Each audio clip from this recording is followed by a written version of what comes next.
नमस्कार welcome to my new blog. आज मु ताଳ पिठार रेसिपी आपण मानक सहित शेयर करी।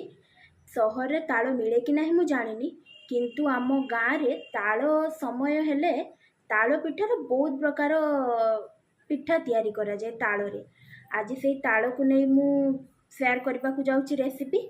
आपण मानक रेसिपीटी जदि भल लागिबो ताहले मो चैनल को लाइक निहाती करिवे एवं मो चैनल को सब्सक्राइब मध्य निहाती करंतु। देखंतु सब्सक्राइब रे कोनोसी भी टंका पड़े नाही, सेटा बिल्कुल फ्री। सेटा करबा द्वारा आम मानकर मनोबल बढ़े आपणक पाखरे नुआ नुआ वीडियो पहुंचेबा पाए। तो आसंतु डेरी न करी आमे वीडियोटी को स्टार्ट करिबा। एठी आम जेजेमा ताळ फटौचंती, देखुचंती से केमती कचाड़ी कचाड़ी ताळ गुडा को पूरा फटे दउचंती। तापर जेजेमा एठी ताळ गुडा को माने ता चुपा गुडा को छड़े कि पानी रे रखुचंती, सेठरे ही चकटिबे ताळ गुडा को से। तो एठी से ताळ गुडा को पूरा चकटी दउचंती पानी रे भल से, जेमती तार से जो मंड गुडा को बाहरी आसीबो आ से गुडा के होई हम पिठा पई दरकार। जेजेमा एठी हमर होची ताळ गुडा को चकटी की सबु रेडी कर साचंती। देखुचंती केमती फेण बाहरुची। ताळ रे गोटे लोम भलिया अंश थाए, सेटा को बाहर करबा पई हमें चल्ला नैचे, सेथिरे सबु से जो ताळ मंडी गुडा को ढाल देचे, तापरे से गुडा को चलै दबा। टिके लास्ट आड़ को देखुचंती केमती से जो लोम गुड़ाक रही जाइए, तो से गुड़ा को बाहर करदे, फोपाड़ी देबे, रखिबेनी। तो मंडी एकदम पूरा प्रस्तुत। आ तापरे मु एठी कठे चाउल नहीं जाइए मापिकी, ताकू मु धोई देबी पानी रे भल से, तापरे पानी रे बतरी देबी किछि समय पई। जेमती चाउलटा बतरी जीवो ताकू आमे चूना करबा, सेति पई मु एठी ताळ मंडी गुड़ा को गैस रे रख देछि। देखंतु केते फेण हेछि, एगुड़ा को आमे सब बाहर कर माने फेण गुड़ा को तो बाहर करबा, से गुड़ा को आमे गैस रे एते चलेबे जहा कि तार कलर टिके चेंज हे आसीबो, ऑरेंज हे आसीबो, आउ से गुड़ा को बहलिया भी टिके हे आसीबे। एते ताळ मंडी एबे पूरा प्रस्तुत हे आसलानी, से गुड़ा को पूरा बहलिया हे आसलानी, केते सुंदर। तो या को आमे ठंडा हवा पई छाडी दबा। ताळ मंडी गुड़ा को एबे बहुत गरम अछि, ताकू एम्ति गोटे चल्हा हल्का जिनस जमती बाष्प बाहरी जाई पारथो ना, सेमती जिनस रे ढांकुड़ी दबा। गोटे परिष्कार लुगा नहीं जाइछि, सेइतरे ही हम चाउल गुड़ा को सुखे लुगारे कि चाउल गुड़ा को सुखे देछि। एठी हमें बाहर पड़छु मो पीसी सासुंक घर को अरंध पखाळ खाइबा को जिवो बोली मो मामा और मु पूरा रेडी अछु। तो हमें एबे बाहर जिवु। एठी हमें पेसी सासुंक घरे आसी पहुंची जाइछु। तो मो मामा खेलना पाइकी से तो खेलिबारे पूरा व्यस्त अछि। देखंतु के खेलुछि छुआ मानका संगरे। आ जने मोर भणजा हम से कैमेरा देखि दौड़ी पळौछि। तो एठी समस्त माछ धरबा पई खड़ा माने तयारी करचंती।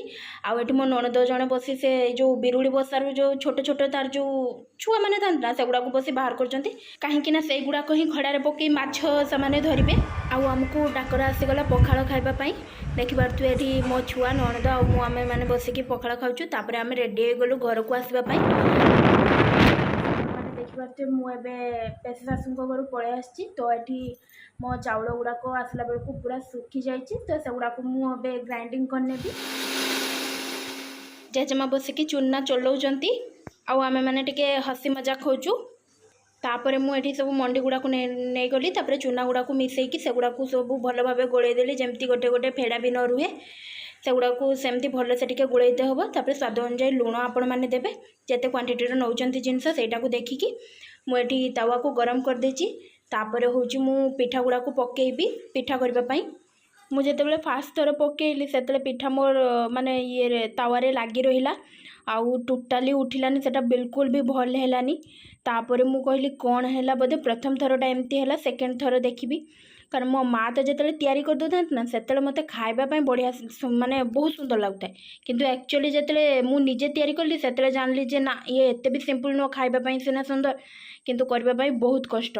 तापर मु सेकेंड थर ट्राए कली, किंतु सेकेंड थर भी मोर सेमती हैला।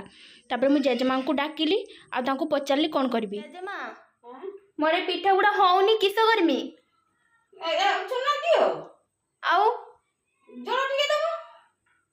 हवा तो